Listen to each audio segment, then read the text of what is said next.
Radio Sucesos 101.7 FM presenta su noticiero Sucesos con Milton Pérez y Verónica Larrea. Un periodismo libre para una democracia plena. Los hechos y las opiniones de los sucesos que marcan nuestro tiempo.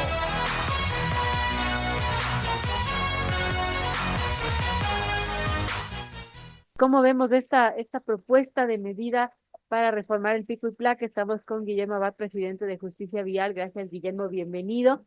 Y bueno, ahora hablamos de esto del pico y placa, que también es un tema que tiene que ver con la movilidad. ¿Cómo ves estas propuestas que se están dando en el Consejo Metropolitano? Muy buenos días, muchísimas gracias por la entrevista. Toda medida de restricción, sin duda alguna, genera inconformidades en ciertos casos, en otros casos oposición también.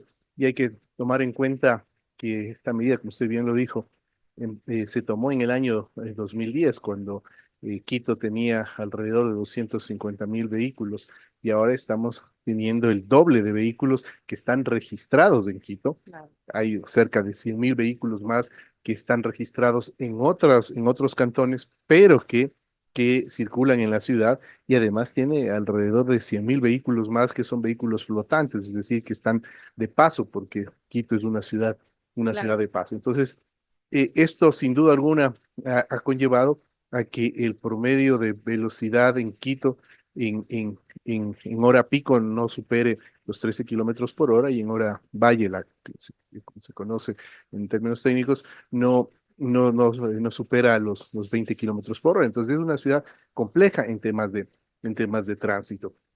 Y esto también ha llevado a que la medida del pico y placa ya no sea tan efectiva. La razón por lo que el sistema de transporte público todavía no mejora, consecuentemente, los ciudadanos lo que pretenden es tener su propio vehículo. Esto hay que sumarle el alto incremento de motocicletas. En el año 2012, Quito tenía 76.000 motocicletas, año 2012, y ahora tiene 10 veces más ese número, ¿no? Entonces, son también cosas que van generando preocupación, porque también ayudan, contribuyen a la congestión del tránsito. Entonces, con todo este análisis previo, la medida, sin duda alguna, ya no está teniendo eficacia. Claro. Y a eso hay que sumarle, Verónica, que cuando se hizo una encuesta sobre temas de movilidad y se les preguntaba a los usuarios de transporte público cuál era su aspiración en temas de movilidad, el 80% respondió comprarse su propio vehículo. Y uno de los vehículos que han comprado son motocicletas. Ahora están comprando scooters. Restricción también, ¿no? Exacto, ahora están comprando scooters, y esto con la razón, como había mencionado, de que el servicio de transporte público no atrae ni desestimula el uso del vehículo particular. Consecuentemente hay mayor cantidad de vehículos. Ahora, sobre la propuesta, aquí hay que hacer dos análisis. Una de las razones, uno de los argumentos es que están saturados los parqueaderos de retención de vehículos, es decir, hay mucho infractor de la restricción vehicular. Entonces aquí viene una primera pregunta. Si con la aprehensión del vehículo, con la detención del vehículo, existe una gran cantidad de personas que están infringiendo la norma, por eso están saturados los centros de revisión técnica vehicular. Si usted le quita esa aprehensión, esa detención del vehículo, pues sin duda alguna va a aumentar el número de infractores, porque de una u otra manera verán que es mucho más fácil pagar una multa o Pero bueno, hasta- nadie quiere realmente que le sancionen, pero sí pasa que a veces uno se olvida en qué día está y sale con el auto. exactamente. Y a eso sí es que también hay un alto grado de discrecionalidad en la retención. puede aumentar también las, puede también aumentar los actos de corrupción. Y aquí hay una cosa que es importante tomar en cuenta, porque algunas personas me preguntan: "Oye, ¿por qué cuando hay un bus que va a exceso de velocidad, o hay alguien que comete una infracción de tránsito, la gente como que no le presta mucha atención, ¿verdad? Pero si hay una persona con pico y placa, le llegan hasta 3 motocicletas y le hacen es una persecución? ¿Por qué en el un caso Ah, sí tienen mayor precaución y en el otro no, cuando al fin y al cabo son dos infracciones? Sí, pero aquí hay una diferencia. En el primer caso, cuando son infracciones de tránsito, los agentes civiles son notificadores de una presunta contravención y quien resuelve esa contravención es un juez, es decir, ellos solo notifican. En el otro caso, prácticamente ellos son los jueces, porque no es una infracción de tránsito que está enmarcada en el COIP, sino es una infracción que está enmarcada dentro de una ordenanza en donde son ellos los que toman la decisión de aprender o no el vehículo. No necesitan decirle a nadie. Claro. Entonces, ese es lo que le da mayor poder, digámoslo de esa manera, y lastimosamente hay casos en que también hay actos con ese poder donde pueden resolverlo al margen de la norma. Entonces, estos temas son los que creo que el Consejo debe analizar bien si es que una de las razones es que ya no hay espacio en los centros de retención provisional de vehículos, porque hay mucho infractor, entonces valdría la pena preguntarse si es que se le quita la medida de detención del vehículo, posiblemente aumenten el número de infractores. Uno. Dos, hacer este análisis que el agente civil de tránsito, en este caso, es prácticamente el juez quien determina si es que se infringió o no esta disposición. Y con un aumento de una multa puede generarse espacios para la discrecionalidad. Y tercero, lo más importante, ¿cuál es el propósito de la medida? Es decir, ¿cuál es el concepto de una medida de restricción? Ser cada vez más severa para evitar el uso del vehículo y seguir congestionando la ciudad. Y creo que ese concepto se está perdiendo dentro del análisis.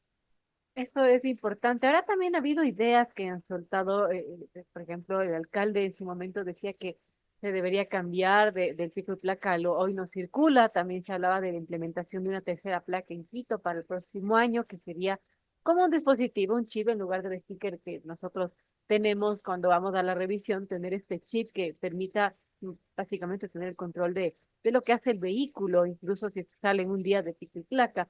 ¿Y cómo ves esas medidas que se hablan, que se conversan y que están en el debate? Mire, cuando se implementó el hoy no circula, que sí, fue una medida de todo el día sin vehículo, se alivianó el tráfico. ¿Por qué? Porque usted puede medir en las intersecciones la velocidad promedio y así es la manera para saber si la medida está siendo efectiva o no. ¿Aumenta la velocidad promedio en la ciudad o no? Y ese es el primer indicador que determina si la medida tuvo un efecto positivo o no. Y en este caso, con el hoy no circula, tuvo un efecto positivo. Creo que las personas ya se acostumbraron al hoy no circula, luego regresaron al pico y placa y inmediatamente tuvieron que cambiar las franjas de las franjas de horarios, porque hubo una acumulación de vehículos inmensamente grande y tuvieron que ampliar la franja horaria, cuando lo Claro. lógico era ya mantener el hoy no circula. Entonces, esa es una alternativa que aún podría ser analizada sin tener la necesidad de modificar las multas como se está planteando ahora. La otra opción de la tercera placa tiene muchos beneficios y va mucho más allá de un simple control del pico y placa. Es decir, la tercera placa es apenas del dispositivo, que no es otra cosa que un sticker, una etiqueta, para ser más claros, y con un sistema de radiofrecuencia y un sistema NFC que también utilizan los celulares, que el uno es para control de distancias cortas y otro para distancias largas. Entonces, esta etiqueta se adhiere a cada uno de los vehículos, así como en la revisión técnica vehicular le ponen el sello de revisión, le pondrían en este caso el sticker, la etiqueta, y esta etiqueta es susceptible de ser leída por varios dispositivos. Entonces usted puede poner a lo largo y ancho de toda la ciudad pórticos, lectores, e inclusive los propios agentes pueden tener sus propios lectores, y le va a permitir no solo determinar si el vehículo está en pico y placa o no, Claro. no le va a permitir determinar si ese vehículo está matriculado, si ese vehículo ha sido robado, y sobre todo le ayuda a determinar los orígenes y destino de los vehículos. Y esto es una data importantísima para la ciudad para poder planificar. Claro. Así usted va a saber los vehículos en las 7 de la mañana, de dónde a dónde se mueven, qué cantidad de vehículos se mueven, y eso lo tiene en tiempo real, toda esa información en tiempo real. Esta información de los flujos de tráfico le va a permitir a la ciudad tener una plataforma que pueda gestionar el tráfico, ahí sí conectándose con los semáforos y dando luz verde a la vía que más carga vehicular tiene, porque Claro. analizaría la data no solo de una intersección, sino de toda la ciudad. Esto en un momento dado se llamó este proyecto el orquestador de la movilidad, que está ya en el municipio desarrollado, cuantificado, inclusive cuántos dispositivos de lectores se necesitarían, y sería una muy buena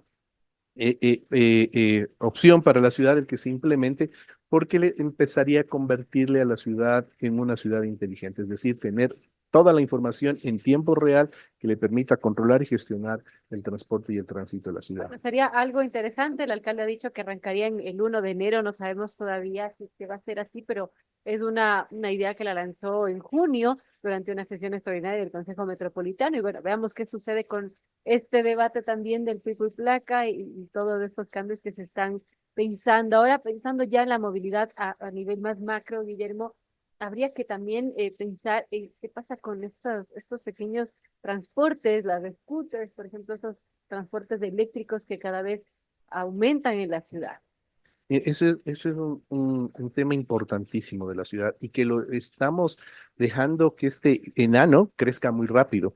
Es lo mismo que las motocicletas. En el año 2012 no teníamos más de 76.000 motocicletas, ahora tenemos 10 veces más. Entonces, en el scooter está sucediendo algo similar, con la diferencia que este no está regulado. Claro. Ojo, y está enmarcado dentro de la reforma a la ley, que es se llaman sistemas de movilidad individual, como su propio nombre lo dice, son individuales, pero usted puede ver en la ciudad, ahora que venía a la radio, ya es muy común ver que van hasta 3 personas en un scooter sin cascos, en sentido contrario del tránsito, van por la vereda, luego cruzan un cebra, luego se meten al carril exclusivo de la ecovía o del trole, es decir, no están entendiendo que ese dispositivo que se importa como juguete, están utilizándolo en el tránsito de la ciudad sin ningún tipo de precaución. ¿Por qué? Porque todavía no tenemos un reglamento que justamente determine los requisitos para poder operar estos vehículos y que le dé viabilidad a lo que está dispuesto en la ley. Y esto sí ya es un llamado de atención al gobierno central porque vamos 2 años y medio de incumplimiento a una ley. Esto no es un tema opcional, el reglamento no es de hacerlo cuando la autoridad crea que hay que hacerlo. La ley dispuso 6 meses y ya han pasado esos 6 meses, vamos 2 años y medio de incumplimiento y mientras tanto, estas disposiciones más cerca de 200 artículos no pueden entrar en vigencia ni dar aplicabilidad a las reformas de la ley por falta de este reglamento. Y mientras tanto, y esto es lo más preocupante, la tasa de mortalidad en estos vehículos de movilidad individual está creciendo de manera inusitada. Y el punto está que como no hay un siniestro en donde está involucrado un scooter, como no está tipificado todavía en la norma, no saben cómo ponerlo, entonces lo ponen como arrollamiento, lo ponen como atropello, cuando en realidad es una colisión con un vehículo de transporte individual que no está regulado por la autoridad y que está generando una alta tasa de mortalidad. Y que, como le mencioné, es un enano que está creciendo muy rápido. Está creciendo y sí, pendiente ese reglamento, veamos qué sucede también con eso. Gracias a Guillermo Abad, presidente de Justicia Vial, por conversar estos temas interesantes de la movilidad también urgentes y bueno, los cambios que se proponen en el Consejo Metropolitano del Pico y Placa, de momento para que no se retenga el vehículo que ha sido el infractor, ¿no? De salir con pico y placa. Veamos qué sucede porque esto está en primer debate, tiene que ir a segundo debate, digamos, si es que se aprueba. Y también pendiente lo que ha anunciado el alcalde que había dicho que para enero podría regir esa tercera placa